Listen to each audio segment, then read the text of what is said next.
The time is 12:07 and you're back on the mid-morning talk on Salam Media with me, Fazila Isaac. Um, on the air now, we have Samantha Choles. Samantha has been working in the paper sector for nearly 15 years now. Among her numerous roles as a communication specialist, she's also the spokesperson for Fibre Circle. Fibre Circle is the producer responsibility organization for the South African paper and paper packaging sector. And, seeing when you're going to hear what the company is about, you will see Samantha's passion for recycling and the environment as well. Welcome to the show, Samantha. Good afternoon, Fazila. How are you? I'm well, thanks. Thank you so much for taking the time to join us today. My pleasure. Okay, let's just get right in. Give us a brief introduction on Fiber Circle. Who are they? What do they do? Fibre Circle is what you call a producer responsibility organization, and there's many that handle different types of packaging types and material types. And ours, Fibre Circle, handles paper and paper packaging in South Africa. All of us use paper every day. No matter where we are in the world, we use paper. Even in the digital age, we use paper, from our kitchens to our bathrooms to our bedrooms with books. And so even in our offices. So we are part of the producer responsibility organization that looks after the paper and paper packaging sector. Oh, nice. And what is actually the objective behind the work that Fiber Circle does? Because I know they're into recycling. So what is the objective behind that? So largely, the overarching objective is to improve paper collection. And when I say paper, I mean paper and paper packaging. So it's the collection of paper from households, businesses, schools, or entire value chain, and making sure that it gets diverted from landfill and then is kept into the recycling loop to be made into new products, again, that we use every day. And another part of our objectives is to manage what you call extended producer responsibility schemes for our members, and those are producers and importers of paper and paper packaging. And obviously, another part of that is engaging meaningfully with stakeholders, from top tier government all the way down to municipalities and across the value chain, from importers and manufacturers all the way to collectors, and of course then recyclers, the companies that actually then reuse that fiber and make new products. And then also a large part of what we do is around research and development, looking at ways in which we can improve the recycling capacity in South Africa. Paper has been recycled since 1920 in South Africa, but as with the whole new movement around plastic substitution and finding new types of packaging, often made of paper, we need to find ways to recycle that paper, because often we have to make paper perform in the way that, say, a plastic bottle does, and in so doing, sometimes we make it a bit less or more difficult to recycle. And so there's a lot of research going into how we do that, and then also what we do with the leftovers, the plastic layers that may be on a particular type of box or packaging. So those are just some of the key areas that we're involved in. Speaking on, recycling being there, or paper recycling being there for years, it just brings me back to my schooling days when we were in primary school. They would like have us bring in huge bin plastics of newspaper that was not used, or we've used it already. And, they would wait, and then the school would get a donation from the recycler, and they'd send it to the school, and everybody would be all excited because then we'd win the competition and stuff like that. So they made it a fun activity to actually recycle. And you are correct in saying it's been there, for years and years. So it's actually quite refreshing to see that it's something that's continuing, and it's bigger businesses that are now going and saying, you know what, there's a need for something like this, and let's go ahead and go for it, and take it on a bigger stage, on a bigger platform, and so it's exceptional what you guys are doing. I did read something, and it says, by empowering others, we can grow the circular economy. What does this mean? Well, firstly, I want to go back to your statement about schools. That's still happening And Oh, wow, okay. yeah, it's still happening. One of our members, Impact Recycling, still runs school competitions and school programs, and so that does still happen. And yes, yeah, it is when we teach the youngsters of our young people in different generations, we teach them from early age. And I know I've been recycling since I was little. But back to that, I mean, and on the same point around empowering others. We can grow the circular economy. When we empower, well, recycling starts with me, just like you said, it starts with you. And when I'm empowered with that knowledge to recycle, I am empowered to change my behavior. So when I know that a certain type of paper or paper packaging is recyclable, I then look at ways to make sure that I keep it separate. And when I see, and also from my personal experience, when you see how you make a difference to that footprint of your waste footprint, it almost motivates you to keep going and to improve the circular economy. And so then we share it with our friends, and we share it with our families. When you have children, you grow that circular economy, and it starts to sort of grow from the inside out. And then the other part of the circular economy is the economic part of the circle, and that is the fact that waste has value. And we've always said that if something has value, is it really waste? We have it, and I'm sure no matter where you are in the country, you have collectors who go around the neighborhoods pulling those very heavy trolleys, collecting different types of packaging, from paper boxes, cardboard boxes, to your cold drink bottles, to cans. And those materials then get sold to a buyback center, and they are able to earn a livelihood and earn a living and put food on the table. And so there, in sort of creating that value, you're creating some sort of wealth for collectors. And then even further on, the fiber, the waste has value for paper mills who make new paper from old paper. So it's a cycle. And it's up to us as individuals, as citizens of this country, of the world, to keep that cycle going, and to make that circle bigger. Oh, I see. So we do see, as you touched on it, economy actually plays a role in things like this. Okay, so what we're going to do is we're just going to take a very, very quick ad break, and we'll continue with this. And we actually need to speak on the fact that this week is Recycle Week. I don't think many people know this. So we're just going to touch on that as well. Stay tuned.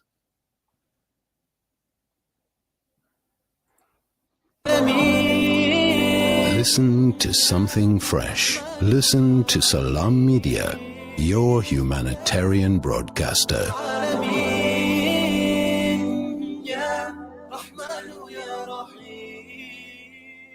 Devastating floods in Pakistan have washed away villages, claimed the lives of more than 1,000 people, damaged nearly 1 million homes, and left over 33 million people in desperate need of help. As the catastrophe unfolds, Islamic Relief is on the ground, reaching people with life-saving aid.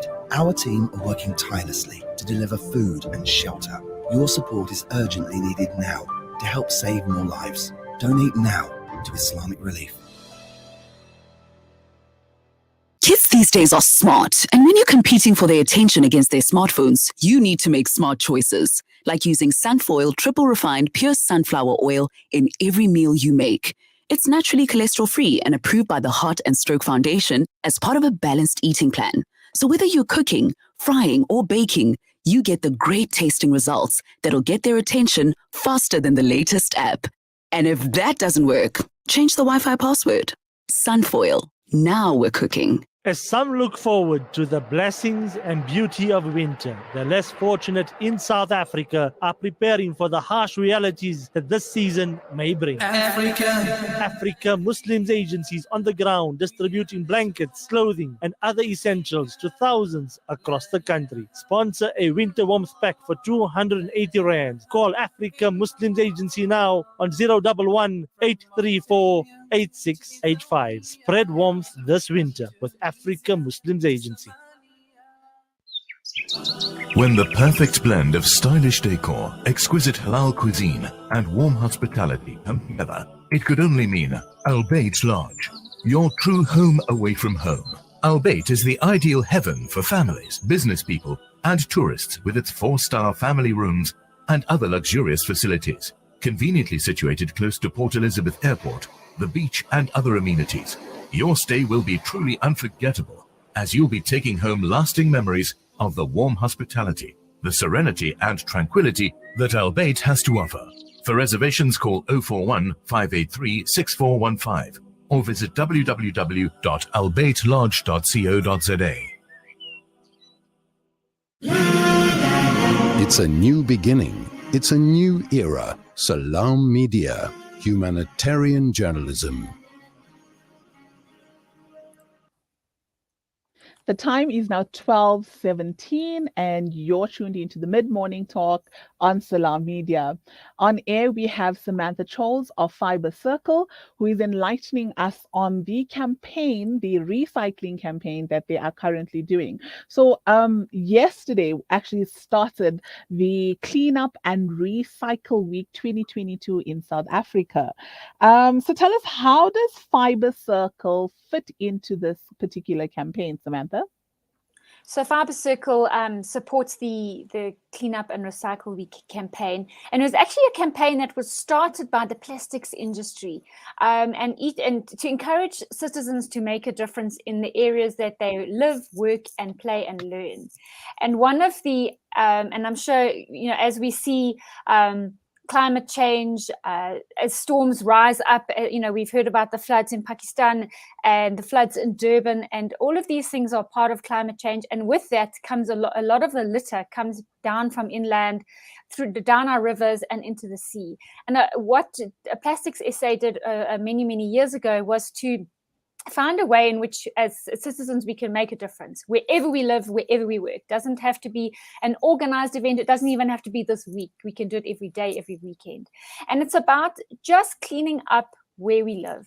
It's about, and so what they do each year during this third week of September is they arrange cleanup campaigns. There are some inland campaigns, there are some river cleanups, there are also some coastal cleanups. As Fibre Circle, we're a very small organization and we can't be everywhere. And so we appeal to people to join any of these events, even do their own. It doesn't have to be anything big. It could be you and friends or neighbors or a club or a school where you grab a bag and you go and you walk around the streets and parks and pick up litter. And by keeping that environment clean and being proud of our country and the area where we live, we're just practicing good stewardship. We're practicing that, as you say, good humanitarianism. We're looking after the earth that we've been gifted. And I think this Recycle Week, there's a few dates that are quite key in this week. The whole week is Cleanup and Recycle Week. We've got tomorrow is National River Cleanup Day. Friday is Recycling Day. Saturday is International Coastal Cleanup Day, and even World Cleanup Day. So there are so many things happening all over the world, in fact, where we're looking at ways to just lessen our impact on society or on the planet.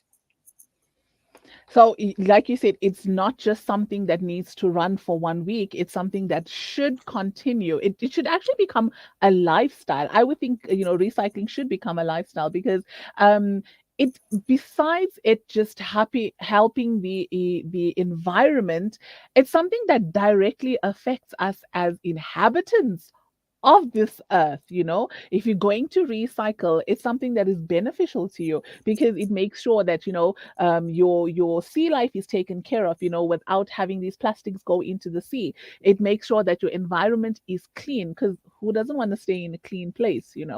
And you did mention a few things that are happening during this week. So there's a bunch of activities that everybody can engage in. And also, I love the fact that you did state that it doesn't end here. We should continuously do something. Just taking a plastic and just going onto your street and just picking up whatever litter you find.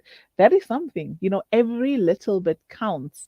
Now, going into recycling, there are some we've seen bins, right? There's different bins, and these different bins have different things that should be put in. You have your glass, you have your plastic, etc., etc. What do you find are some of the common recycling mistakes that people make? Well, firstly, getting it into a bin is the first challenge in South Africa. Secondly, getting it into the right bin. I can tell some very funny stories of over the years seeing a bin that's marked with cans and there's an RTPL in that bin. Even my son, when he was little, we were at I think it was a frozen yogurt place, and the bins were clearly marked, and my son, he was 5, looked into the bin and said, "Mommy, someone's put the wrong thing in the wrong bin," and that was my 5-year-old. But I think, some of the common mistakes, in particular with paper, is that we get it wet. We mix it with our wet waste. So, the common mistakes with paper is we put it in our rubbish bin with our veggie peelings, with our wet waste, tea bags, whatever. It comes into contact with moisture. It's because it's a natural product, it starts to degrade. And when it starts to degrade, you degrade the fibers and they become slightly useless to the industry, because we need those fibers to make new products. So I think if we had to sum up the top 3 rules about paper recycling, it's keeping it clean, keeping it dry, and keeping it separate.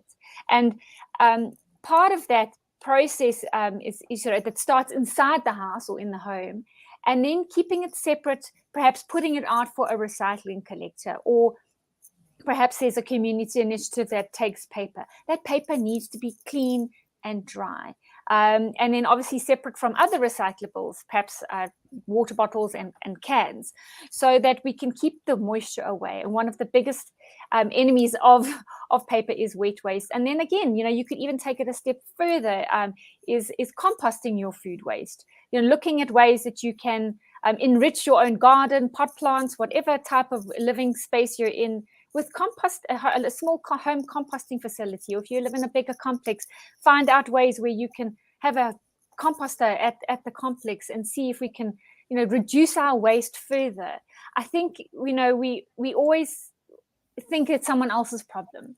It's someone else will do it. Someone else will take my paper. If I put my recyclables in the bin, I'm creating a job for the person who's collecting. No, you're making it a little bit more difficult for them. You're making it less hygienic for them. You're making it less safe. You might have sharp objects in your bin.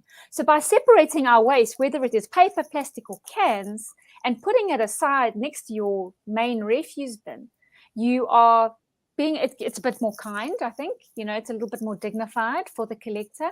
You're also saving space in your bin, and you're saving space with landfill. So those are just, it's often I think it's common sense, but not many people know that. Just taking a moment to think, is this recyclable or is it not?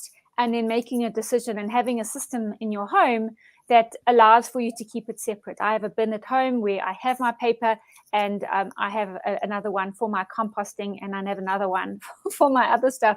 But it's amazing when you start recycling that you see how small your waste footprint is. Where I am in Gauteng, there's some issues with waste collection, and we went for, at one stage, 2 or 3 weeks without our refuse bins being collected. My bin was still half full by the time they collected it 3 weeks later. And that's because I've been recycling, and I'm in that habit and in that system. And I think that's the other thing, is not having a system in place and making other people aware that you do recycle. Yeah, that actually brings me to the next thing that I wanted to ask, speaking on having a system in place and being an avid recycler, it comes with responsibility. So where can somebody does want to start being an avid recycler, where do they take their recycling products, their cartons, their papers? Where do these things go to? Where's the right places to go to? It really depends on where you live. I think because South Africa, we don't have that mandatory separation at source, such as perhaps other countries where they've got different colored bins and different things are collected on different days. You'd probably just have to do a little bit of research, because I can't tell you exactly where you would need to go. There are lots of websites. mywaste.co.za often gives you different recycling areas where you can, depending on 5Ks within where you live, there's places. It's also being aware around you when you look at drive to shopping centers, community centers, churches, or temples or wherever you practice your worship, they may have a recycling area. Just have a look around you and see where you can recycle. If you even Google recycling in my area, and you're bound to come up with some places where you can recycle. And if your school is not recycling, maybe look at signing up to be to a recycling program. As I mentioned earlier, there's a school program that is run by Impact Recycling, and you can even go to their website. They often have drop-off points. So it's really being aware of where these different drop-off points are. And again, even look around and see if there's a guy walking, or a lady walking around the streets in your neighborhood that is collecting recyclables. Find out what they collect. Find out what you can give them that will earn them a little bit of money. In most cases, some of the common things they take are your cardboard boxes, your food packaging, the plastic cool drink bottles, the softener bottles, and Coke cans, and sort of tinned food cans, making sure they're clean and rinsed slightly, but also that the lids are put into the can so they don't they don't cut themselves. So there's just a bit of a thought process going into it to get going, but perhaps even just start with one. And of course, we're in the paper industry. We say start with one thing, try paper. And then you'll find your system that works for you. Other people don't have space to keep their recycling at home and prefer to just put it in the boot of their car, perhaps, and drop it off when they see either a collector that's walking along the side of the road or at a drop-off point. Yeah, I think that the important thing is to remember, just start. It's as simple as that. Just start. Yes, just recycle it. I think if we have to borrow from a famous brand. Exactly. So, we speak on, Fibre Circle being a government-recognized producer responsibility organization, right? So tell us, the extender producer responsibility. What is that? So extended producer responsibility is really around making the companies that put products onto the market, whether it's a manufacturer of paper or paper products, an importer, a brand owner, or a retailer, it's now law for those companies to take financial or physical responsibility for certain products, and they're managing their end of life. And that managing their end of life is a way to divert from landfill and making sure we are running out of landfill space. It's a fact. Landfills are closing. We do not have the space. And there's a lot of implications with landfills in terms of emissions. So it's now mandatory for producers to register with government, the Department of Forestry, Fisheries, Environment, and to ensure that their products are covered by the appropriate extended producer responsibility scheme. And obviously we handle the paper and paper packaging, but there's also some plastic sectors that have EPR schemes, the lighting sector, and obviously electronic and electrical equipment is also part of this extended producer responsibility. So it's companies, they pay a fee based on what they produce and how much they put onto the South African market. And then that fee is used by the different producer responsibility organizations for interventions to improve infrastructure around collection, to improve research and development on how to make things a little bit easier to collect or recycle, finding markets for what is recycled. In South Africa, we have a very established fiber recycling market, a paper recycling market, and we make it into new products that we use every day, like a cardboard box. Some of the sectors may not have that. And so there's a lot of research and development that needs to happen to make sure that, yes, we're diverting it from landfill, but then what do we do with it afterwards? Is there a way that we can upcycle, recycle, reuse, and things like that? I see. And tell us, how can people actually contact the organization? How can they get through to Fibre Circle? Any queries, how can they get through to you guys? Our website is fibrecircle.co.za, and we do have a frequently asked questions page. We have a contact us page, so they can reach out to us in that respect. If people are interested in actual Cleanup and Recycle Week specifically, they can go to cleanupandrecycle.co.za and go to the events and find the different events that are happening in their area. There are various cleanups that are happening in this week. And as I said, I think Fibre Circle is mostly a business-facing organization, but obviously there's a large part of it is around awareness for the consumer. So we are happy to answer any consumer questions if need be and direct people in the right direction. But if specifically looking around Cleanup and Recycle Week, the website again is cleanupandrecycle.co.za. Fantastic. Samantha, it has been an absolute pleasure having you here. I think I've learned quite a bit when it comes to the recycling, and it's just been amazing, seeing people do work for the environment and something that's not just going to benefit you as a person, but everybody else as a whole. Thank you so much for taking the time to speak to us today. Thank you, Fazila. It's been an absolute pleasure. And yeah, just like, as we said, just recycle it, get involved, just keep your area around your home clean and spread the message. It makes just a small bit of difference. A small bit of effort can make a big difference in our world. Huge difference. Great stuff. Thank you so much. Have a great afternoon, Samantha. And you too. Thank you. So guys, remember this week, Recycle Cleanup Day, Recycle Week, some of the events to look forward to on Wednesday, that is tomorrow. There's the river cleanup. Then National Recycling Day is on Friday, the 16th of September. The International Coastal Cleanup and World Cleanup Days, they fall on the 17th of September. And with this, it actually unites 180 countries across the world just to give us a better, cleaner planet. So just do your part. So we're going to take a quick ad break and we'll be back with our final guest, who is Shakir Baker, to speak to us on the Education and Literacy Program. Stay tuned.